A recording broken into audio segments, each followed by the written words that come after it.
In this video, we're looking at substitution.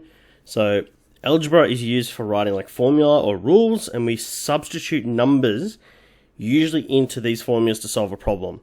So usually what we have is pronumerals or letters that represent some sort of variable. And what we do is we substitute values in for that variable to give us some sort of answer.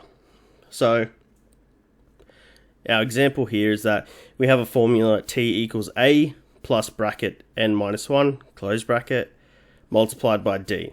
Now we need to find what the value of t when a equals -4, n equals 18, and d equals 3.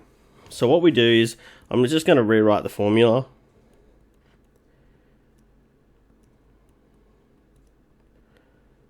And what we're going to do is we're going to change each of the letters that we have a value for. So t is going to stay the same because we don't know what that is. A changes to -4, n changes to 18, and d changes to 3. So now what we can do is start to simplify this down. So -4 plus 17 times 3. So we get -4 plus 51, which is which is 47. So all we do for substitution type questions is we replace the letter with what the number value is. Sometimes we may need to rearrange the problem where what we're trying to find is in the question. So for example, if I had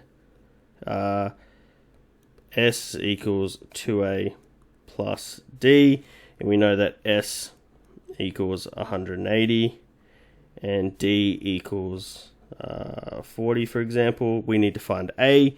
So what I would do is go 180. Let me zoom in so you can write a little bit neater. 180 equals 2a plus 40. So I would rearrange at this point. So -40, -40. So 140 equals 2a. And then we're going to divide by 2, divide by 2. So a will equal 70. So sometimes you'll get substitution questions that require you to do that little extra rearranging at the end.